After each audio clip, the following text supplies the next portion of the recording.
আমাদের এবারের বাজেট স্বাস্থ্যগত দিক থেকে নাদুস নুদুস হলেও কিছু কিছু ক্ষেত্রে পুষ্টিহীনতা লক্ষণীয়, যা অস্বীকার করবার কোনো সুযোগ নেই।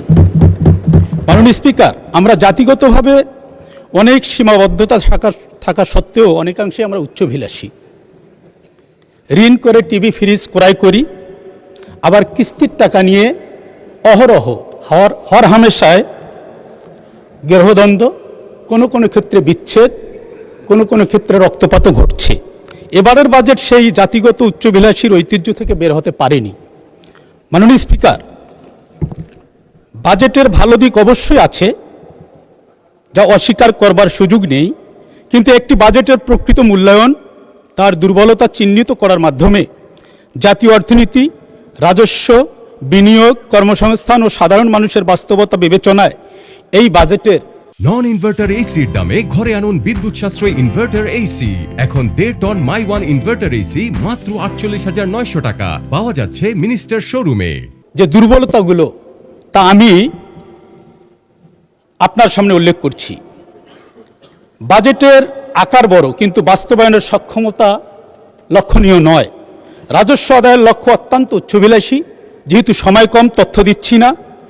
যেখানে বর্তমান রাজস্ব কাঠামোতেই ঘাটতি রয়েছে, সেখানে এত বড় লং জাম্প বাস্তবসম্মত নয়। মূল্যস্ফীতি কমানোর লক্ষ্যে বাস্তবতার সঙ্গে পুরোপুরি সামঞ্জস্যপূর্ণ নয়। কর্মসংস্থান নিয়ে সুস্পষ্ট রোডম্যাপ নেই। বাংলাদেশের সবচেয়ে বড় সংকট এখন বেকারত্ব, কিন্তু বাজেটে সবচেয়ে বড় অগ্রাধিকার সেই বেকারত্ব কি রয়েছে? বেসরকারি বিনিয়োগ বৃদ্ধির বাস্তব কৌশল স্পষ্ট নয়।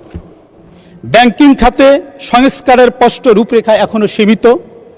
খেলাফি ঋণ কমবে কিভাবে, এ বিষয়ে এখানে সমাধান স্পষ্ট নয়।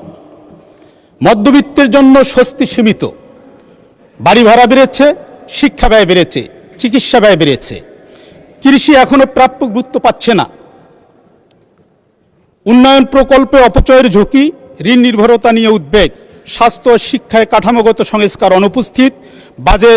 বাজেটে আশাবাদ বেশি, ঝুঁকি বিশ্লেষণ কম। মাননীয় স্পিকার, এই বাজেটে সবচেয়ে বড় পরীক্ষা সংসদে নয়, বাজারে হবে, কাগজে নয়, মানুষের জীবনে হবে। যদি মূল্যস্ফীতি না কমে, কর্মসংস্থান না বাড়ে, বিনিয়োগ না আসে এবং রাজস্ব লক্ষ্য পূরণ না হয়, তাহলে এই বাজেট ইতিহাসের বড় বাজেট হিসেবে নয়, অপূর্ণ প্রত্যাশার বাজেট হিসাবে স্মরণীয় দলিল হয়ে থাকবে।